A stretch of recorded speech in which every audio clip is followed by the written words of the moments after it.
Hi everyone, welcome again to my channel. आज हम doctor fosters के बहुत ही इम्पोर्टेंट क्वेश्चंस करेंगे और ये डीप स्टडी से निकाले गए कोर क्वेश्चंस हैं जो कि हर एक कॉम्पिटिटिव एग्ज़ाम में आपके काम आएंगे। So let's get started. First question है, in the prologue who introduce the story of Doctor Faustus. तो डॉक्टर फोस्टर्स की जो स्टोरी है उसको इंट्रोड्यूस करवाते हैं द कोरस। कोरस एक ऐसे कस्टमरी ग्रीक ट्रेजेडी के करैक्टर होते थे जो कि प्ले की स्टार्टिंग और एंडिंग करते थे। तो मेनली जो भी प्ले की स्टोरी होती थी उसका ये ओवरव्यू ऑडियंस को देते थे। नेक्स्ट क्वेश्चन देखते हैं, to which Greek mythological character is Faustus compared in the prologue. तो कोरस प्रोलॉग में कौन से ग्रीक मैथोलॉजिकल करैक्टर के साथ फोस्टस को कंपेयर करते हैं? तो वो कंपेयर करते हैं फोस्टस को इकारस के साथ। नेक्स्ट क्वेश्चन है, what field of learning does Faustus consider before he turns to magic. तो ब्लैक मैजिक सीखने से पहले फोस्टस ने कौन कौन से फील्ड में लर्निंग या कौन कौन से फील्ड में उन्होंने नॉलेज को गेन कर लिया था? तो वो थे logic, medicine, law and theology.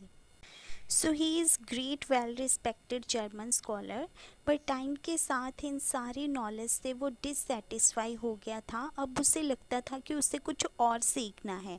तो सबसे पहली चीज़ जो उसके माइंड में आती है, उसे लगता है कि उसे मैजिक सीखना चाहिए।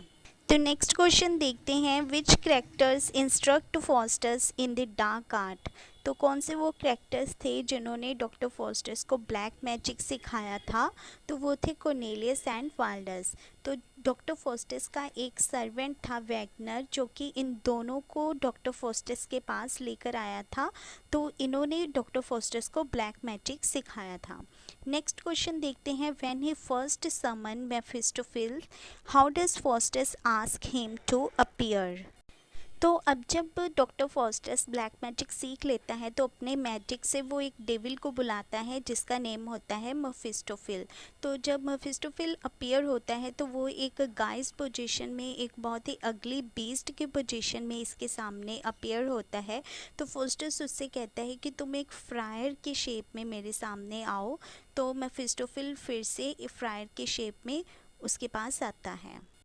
तो ये एक बहुत ही इम्पॉर्टेंट क्वेश्चन है कि फोस्टर्स ने सबसे पहले कौन से डेविल को बुलाया था। तो अब जब मेफिस्टोफेल उसके पास आता है तो वो मेफिस्टोफेल से कहता है कि तुम मुझे बहुत पावरफुल बना दो और मेरी सारी कमांड्स मानो, मेरी सर्वेंट बन के रहो। तो मेफिस्टोफेल उसे कहता है कि मैं एक डेविल तो हूँ, पर मैं बात मानता हूँ लूसीफर की, जो कि लीडर है, सारे डेविल्स का बॉस है। तो मैं उसकी परमिशन के बिना कुछ नहीं कर सकता। तो वो उसे कहता है कि मैं तुम्हारी लूसीफर से बात करवा देता हूँ। तुम अगर तुम्हें 24 इयर्स के लिए पावरफुल बनना है तो तुम्हें एक डील साइन करनी होगी, जिससे कि तुम्हें अपने ब्लड से साइन करने होंगे और अपनी सोल को सील करना होगा। नेक्स्ट क्वेश्चन है, how long does Faustus demand that Mephistopheles serve him. तो डॉक्टर फोस्टर्स ने कितने सालों के लिए मेफिस्टोफेल को अपना सर्वेंट बनाने के लिए चुना था? तो 24 ईयर्स के लिए। नेक्स्ट क्वेश्चन है, what does fosters offer in return for his service. तो 24 ईयर्स के लिए मेफिस्टोफेल को अपना सर्वेंट बनाने के लिए डॉक्टर फोस्टर्स ने क्या बेचा था, क्या ऑफ़र किया था लूसीफर को? तो उसने अपनी सोल को बेचा था। How does Faustus sign his compact with Lucifer. तो फोस्टर्स ने अपनी सोल को बेचने के लिए लूसीफर के साथ जो डील की थी उसको किससे साइन किया था? तो उसने अपने ब्लड से उसको साइन किया था। What is the meaning of the word that appeared on fosters arm in Latin.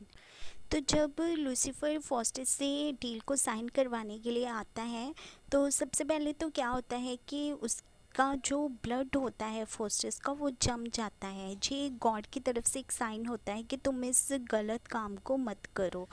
पर तभी मेफिस्टोफेल जो है वो एक कोयला, गरम गरम कोयला कोल लेकर आता है और जिससे कि फोस्टर्स का जो ब्लड है वो पिघल जाता है। और जब वो साइन करने लगता है तो बार बार एक वर्ड जो है वो उसके आर्म पर आता है, होमोफ्यूज। होमोफ्यूज का मीनिंग होता है ओ फ्लाई मैन। एस्केप मैन, मतलब उसको बचाने के लिए ये वर्ड बार बार उसके आम पर आ रहा होता है, पर जो फोस्टस है वो किसी भी चीज़ पर ध्यान नहीं देता और वो डील को साइन कर लेता है। नेक्स्ट क्वेश्चन हम देखते हैं, who agrees under the duress to become Wagner's servant. अब जो वैगनर है वो फोस्टस का सर्वेंट है, तो जो वैगनर है वो उसकी फोस्टस के बुक्स को चोरी से पढ़कर थोड़ा बहुत जादू वो भी सीख जाता है। तो अब एक क्लाउन इसमें करैक्टर है जो फोस्टस के बिल्कुल ऑपोजिट करैक्टर है, थोड़ा फनी करैक्टर है। तो वो क्लाउन को बोलता है कि तुम मेरे सर्वेंट बन जाओ, पर वो नहीं मानता। तो वैगनर क्या करता है, अपना जादू करके दो स्पिरिट्स को बुलाता है। तो इन स्पिरिट्स का नेम होता है बेलियोल एंड बेलशर। ये एक फीमेल और एक मेल स्पिरिट होती है और ये दोनों नेकेड पोजीशन में होते हैं। और वैगनर इनसे जो क्लाउन है उनको अपने पावर दिखाने के लिए, उसको पावर दिखाने के लिए बोलता है, ताकि जो क्लाउन है वो ये बिलीव कर ले कि मुझे भी जादू आता है और मेरे पास भी पावर है और वो मेरा सर्वेंट बन जाए। तो इससे क्लाउन जो है उसको भी वैगनर पर बिलीव हो जाता है और वो उसका सर्वेंट बनने के लिए मान जाता है। नेक्स्ट क्वेश्चन है, what does Mephistopheles refuse to tell Faustus. तो मेफिस्टोफेल जो है वो फोस्टस को क्या बताने से मना कर देता है, that who made the world. वो ये नहीं बताना चाहता कि वर्ल्ड को किसने बनाया, क्योंकि फिर उसे गॉड का नेम लेना पड़ना था और ये उसकी जो उसका वर्ल्ड है, जो डेविल्स का वर्ल्ड है, उसके अगेंस्ट था। नेक्स्ट क्वेश्चन है, why does Mephistopheles refuse to answer this question. तो मेफिस्टोफेल ने इस क्वेश्चन का आंसर देने से क्यों मना किया था, because he says that the answer is against our kingdom, कि जो आंसर है उसकी किंगडम के अगेंस्ट है, तो वो इसका आंसर नहीं दे सकता। नेक्स्ट क्वेश्चन है, which city does Faustus visits extensively in scene. तो इससे पहले हम देखते हैं कि बीच बीच में उसके पास गुड और बैड एंजल्स भी आते रहते हैं, जिसमें कि गुड एंजल्स उसे बार बार यही बताने की कोशिश करता रहता है कि जो भी तुम कर रहे हो वो गलत है, पर बैड एंजल उसे सब कुछ करने के लिए इनकरेज करता है कि कोई बात नहीं, तुम करो, ये सब कुछ सही है। तो कुछ टाइम के लिए डॉक्टर फोस्टस सोचता भी है कि क्या उसे अपॉलॉजी कर लेनी चाहिए, क्या उसने गलत किया ये करके। तो तभी लूसीफर आता है, वो उससे कहते हैं कि देखो, अब तुमने डील साइन कर ली है, अब तुम कुछ नहीं कर सकते, ना तो अब तुम गॉड का नाम ले सकते हो और अब तुम बैकआउट भी नहीं कर सकते। तो वो कहते हैं कि नहीं, मैं तो ऐसे ही कह रहा था, मुझे पता है कि मैंने डील साइन की है। तो फिर मेफिस्टोफेल आता है, वो उसका ध्यान भटकाने के लिए कहता है कि चलो हम वर्ल्ड टूर पे चलते हैं, इस वर्ल्ड में बहुत कुछ है देखने के लिए। तो मेफिस्टोफेल जब उसे वर्ल्ड टूर पे लेके जाता है तो इसी टाइम पे 4 एक्टिविटीज़ होती हैं, जिनमें से कि बहुत ज़्यादा क्वेश्चंस पूछे जाते हैं एग्ज़ाम में कि वर्ल्ड टूर के टाइम पे वो कहाँ कहाँ पे गए थे, कौन कौन सी 4 एक्टिविटीज़ हुई थी। तो सबसे पहले जो मेफिस्टोफेल है उसे रोम में लेकर जाता है, यहाँ पे वो पोप के पास जाते हैं। तो 14 क्वेश्चन में यही है कि वो सबसे पहले कौन सी सिटी में जाते हैं, तो वो जी सीन 7 है जिसमें कि वो रोम में जाते हैं। एंड 15 क्वेश्चन है, what trick does Faustus while invisible play on the pop. तो पॉप जो फोस्टस है यहाँ पे इनविजिबल होकर पॉप पर कौन सी ट्रिक प्ले करता है। तो फोस्टस जो है वो इनविजिबल होकर पॉप का जो पूरा बैंकेट है उसे डिस्टर्ब करता है, पॉप को बहुत परेशान करता है by stealing dishes of food. 16 question है, which historical figure does Faustus conjure up to the emperor to see. यहाँ पे हम सेकंड एक्टिविटी देखते हैं जो डॉक्टर फोस्टस अपने मैजिक से करता है।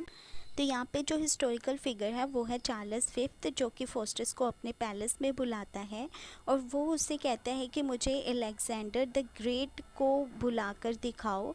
तो वो फोस्टस कहता है कि मैं अलेक्जेंडर द ग्रेट को एज ए बॉडी तो नहीं बुला सकता, पर मैं उसकी स्पिरिट को लेके आ सकता हूँ। तो यहाँ पे वो अलेक्जेंडर द ग्रेट की 17 क्वेश्चन है, which character is publicly sceptical of Faustus power. अब चार्ल्स फिफ्थ के पैलेस में एक करैक्टर है द नाइट, जिससे कि फोस्टस के पावर पे शक होता है, वो उस पर बिलीव नहीं करता, इससे कि फोस्टस को उस पर बहुत गुस्सा आता है। तो नेक्स्ट क्वेश्चन में देखते हैं कि how does Faustus humiliate the sceptical. तो फोस्टस उसे कैसे ह्यूमिलेट करता है नाइट को। He makes antlers sprout from the sceptical's head. तो वो क्या करता है कि जो द नाइट है उसके हेड पे सींग उगा देता है। नेक्स्ट क्वेश्चन है, who tries to persuade Faustus to repent just before he reseal his pact with Lucifer. तो कौन है जो फोस्टस को रिपेंट करने के लिए बोलता है, जो भी उसने अपनी सोल लूसीफर को रीसेल कर दी होती है, अब वो उससे बोलता है कि तुम रिपेंट कर लो गॉड से। तो वो है एन ओल्ड मैन, जो कि प्ले के लास्ट में अपीयर होता है, जब जो फोस्टस है उसके थोड़े से डेज ही रह गए होते हैं। 24 जो ईयर्स हैं वो ख़त्म, ऑलमोस्ट ख़त्म हो गए होते हैं, बस 2-4-10 दिन ही बचे होते हैं। तो उस टाइम पे जो ओल्ड मैन है उसे बोलता है कि तुम रिपेंट कर लो। नेक्स्ट क्वेश्चन है, what happen with horse that Faustus sell to the horse courser. तो यहाँ पे एक हॉर्स कॉर्सर है जिसको कि फोस्टस ने हॉर्स से सेल किया होता है। वो उससे बोलता है कि तुम इस हॉर्स को कहीं भी लेके जा सकते हो, पर इसको पानी के पास मत लेके जाना। पर जो हॉर्स कॉर्सर है वो क्यूरियोसिटी में उसको लेकर जाता है हॉर्स को पानी के पास। तो क्या होता है, जो हॉर्स है वो एक स्ट्रॉ का ढेर बन जाता है, पत्तों का ढेर बन जाता है। तो नेक्स्ट क्वेश्चन है, what does the horse courser think he is removing from Faustus's body after Faustus's week. तो फिर जो हॉर्स कॉर्सर है वो फोस्टर्स के पास अपने पैसे वापस मांगने जाता है, क्योंकि फोस्टर्स ने उसे हॉर्स सेल किया होता है। तो जब वो उससे पैसे वापस मांगने जाता है तो उसके साथ फिर से एक प्रैंक हो जाता है। वो जब फोस्टर्स की लेग को खींचता है तो उसके हाथ में आ जाती है, उसे लगता है कि शायद उसकी लेग टूट गई है उससे। तो वो उल्टा उससे पैसे लेने के बजाय उसे पैसे देकर चला जाता है। नेक्स्ट क्वेश्चन है, what does Faustus fetch from the duchess of Vanholt. अब ये थर्ड एक्टिविटी है, थर्ड टाइम उससे जो वैन हॉल्ट का ड्यूक है वो उसे अपने पैलेस में बुलाता है उसका मैजिक देखने के लिए, क्योंकि अब उसका बहुत नाम हो गया था पूरे वर्ल्ड में फोस्टस का। तो वो उससे बुलाता है अपने पैलेस में। तो जो ड्यूक है उसकी जो डचेस है, उसकी जो वाइफ है वो प्रेग्नेंट होती है और उसे जो ग्रेप्स खाने की विश होती है उसे। पर इस टाइम पे विंटर का टाइम होता है। ये क्वेश्चन पूछा जाता है कि तब कौन सा टाइम था, विंटर थे या समर थे जब उसने ग्रेप्स ला कर दिए थे। तो ये विंटर का टाइम था, तो इस टाइम पे ग्रेप्स नहीं मिलते विंटर के टाइम पे। तो आपको ये भी पूछा जा सकता है कि उसने जो ग्रेप्स है फोस्टस ने वो कहाँ से ला कर दिए थे डचेस को। तो उसने ग्रेप्स जो मंगवाए थे वो इंडिया से मंगवाए थे। नेक्स्ट क्वेश्चन है, where according to Mephistopheles is hell. Hell Mephistopheles के अकॉर्डिंग कहाँ पे है, तो everywhere that heaven is not. यहाँ पे भी हेवन नहीं है, वहाँ पे हेल है। नेक्स्ट क्वेश्चन है, what famous beauty does Mephistopheles present to Faustus in scene 12। अब हम देखते हैं कि लास्ट में जब 24 ईयर्स ऑलमोस्ट ख़त्म ही होने वाले होते हैं तो फोस्टस बहुत ज़्यादा दुखी होता है, बहुत सैड होता है। तो उसके फ्रेंड्स बोलते हैं कि चलो हम एक जो हेलन है, जो वर्ल्ड की मोस्ट ब्यूटीफुल वीमन जिसे बोला जाता है, उसकी स्पिरिट को बुलाते हैं, उसको देखते हैं। तो 24th क्वेश्चन का आंसर है Helen of Troy. Next question है, what happen to Faustus at the end of the play.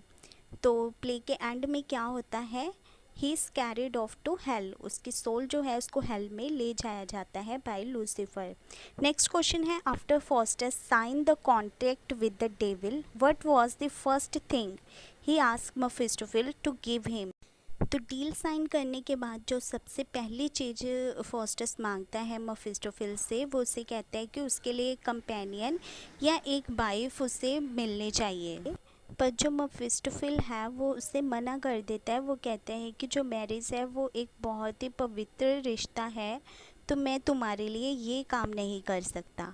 Next question है, how does Marlowe's Doctor Faustus differ from a traditional Greek tragedy. तो Doctor Faustus बाकी Greek tragedy से कैसे different है, because he is a common man rather than a king और a war hero. तो ज़्यादातर जो ग्रीक ट्रेजेडी हैं, जो ट्रेडिशनल ग्रीक ट्रेजेडी हैं, उनमें जो प्रोटेगोनिस्ट है वो किंग या वॉर हीरो दिखाए जाते थे, पर इसमें जो फोस्टस है उसे कॉमन मैन दिखाया गया है। नेक्स्ट क्वेश्चन हम देखते हैं, how long does Faustus offer to be punished if his soul could be saved afterwards. तो इसमें डेविल ने कहा था कि अगर वो डील साइन करने के बाद, अपने सोल को सील करने के बाद अगर वो बैकआउट करता है तो उसको कितने ईयर्स तक पनिश किया जाएगा। तो इसका आंसर है 100,000 ईयर्स तक उसको पनिश किया जाएगा। नेक्स्ट क्वेश्चन है, the two scholars who arrive to see Faustus express their wish to reclaim him. तो जो टू स्कॉलर्स हैं जो डॉक्टर फॉस्टस से मिलने के लिए आते हैं, ये यूनिवर्सिटी में जो फॉस्टस है उसके साथ ही पढ़े होते हैं, उसके फेलो स्कॉलर ही होते हैं। तो जब ये देखते हैं फॉस्टस को आके तो इनको बहुत दुख होता है कि फॉस्टस जो है वो ब्लैक मैजिक सीख रहा है। When Mephistophel threatened to turn Robin and Rafe into an ape and a dog, they think it sounds like fun. तो इसमें जो रॉबिन और राफे हैं ये एक बहुत ही फ़नी से करैक्टर हैं। तो जब मेफिस्टोफेल इनको थ्रेटन करता है कि वो इन्हें ऐप और डॉग में बदल देगा, तो वो उनको लगता है कि ये एक फ़न है। नेक्स्ट क्वेश्चन है, when Faustus started worrying that his time was running out he didn't sleep for how many days. तो जब फॉस्टस को चिंता होने लगी कि अब उसका टाइम ख़त्म हो गया है तो वो कितने दिन तक नहीं सो पाया था, तो वो 8 दिनों तक नहीं सो पाया था। Wagner accuse the clown of being willing to sell his soul to the devil in exchange of a leg of mutton. Next question है, what gift does Faustus use his magic to acquire for the duchess. तो duchess के लिए कौन magic करके कौन सा gift लेकर आता है फॉस्टस, तो वो उसके लिए a dish of ripe grapes लेकर आता है। नेक्स्ट क्वेश्चन है, what happen after Faustus cry out for Christ to save him. तो क्या होता है जब लास्ट में फॉस्टस रिपेंट करता है और क्राइस्ट से उसे सेव करने के लिए बोलता है, तो उसी टाइम पे क्या होता है, जो डेविल है वो अपीयर होता है, उसे अम्यूज़ करता है और उसका ध्यान जो है वो डिस्ट्रैक्ट करता है ताकि वो अपने जो काम है उनसे रिपेंट ना करे। नेक्स्ट क्वेश्चन है, when Faustus conjures up Mephistopheles he tells the demon. तो जब फॉस्टस अभी ब्लैक मैजिक सीखता ही है तो सबसे पहले वो मेफिस्टोफेल को अपने पास बुलाता है। तो वो उससे क्या बोलता है, वो उससे कहता है to return in a more physically attractive form. वो उससे कहता है कि इस अगली पोजीशन में मत आओ, एक बहुत ही अट्रैक्टिव फॉर्म में मेरे पास आओ। नेक्स्ट क्वेश्चन है, who does Faustus conjure as a mean of saving his soul from hell. तो लास्ट में जब उसके थोड़े दिन बचे होते हैं फॉस्टस के, तो वो किसकी डिमांड करता है, तो वो कहता है कि मुझे हेलन ऑफ ट्रॉय से मिलना है। नेक्स्ट क्वेश्चन है, who steels one of the book from Faustus library. Faustus की लाइब्रेरी से कौन एक बुक को स्टील कर लेता है, तो उसका नेम है रॉबिन। नेक्स्ट क्वेश्चन है, Doctor Faustus has the word fly man on his arm in which language. तो ये कौन सी लैंग्वेज में अपीयर हुआ था, लैटिन लैंग्वेज में। नेक्स्ट क्वेश्चन हम देखते हैं, with the help of Mephistopheles to which place does Faustus travel in the dragon chariot to view the whole universe. तो डॉक्टर फॉस्टस ने मेफिस्टोफेल के साथ कौन सी प्लेस पे विज़िट किया था, ट्रैवल किया था ड्रैगन चैरियट में पूरी यूनिवर्स को देखने के लिए, तो वो थी Olympus. Why Lucifer in Doctor Faustus present the spectacle of 7 deadly sins. तो स्टार्टिंग में जब फॉस्टस ब्लैक मैजिक सीख रहा होता है तो उसी टाइम पे गुड और बैड एंजल्स उनके पास आते हैं। तो जो फॉस्टस है जब वो गुड एंजल की बात को सुनने लगता है तो जो बैड एंजल है वो उसे 7 डेडली सिंस शो करता है, जिससे कि जो फॉस्टस है वो अट्रैक्ट हो जाता है इन सिंस से और उसका जो माइंड है वो डाइवर्ट हो जाता है। नेक्स्ट हम एक कोट देखते हैं, talk not of paradise NOR creation but mark this show, talk of devil and nothing else, who said the above line to whom in doctor Faustus. तो ये लाइन लूसीफर ने डॉक्टर फॉस्टस से बोली थी। So this is all about today's video. तो friends, अगर आप ऐसी और वीडियोस चाहते हो तो आप मेरे चैनल को सब्सक्राइब कर लो और अपने फ्रेंड्स के साथ भी शेयर करो ताकि मुझे और मोटिवेशन मिलेगी ऐसी वीडियोस बनाने के लिए। Thank you, have a nice day.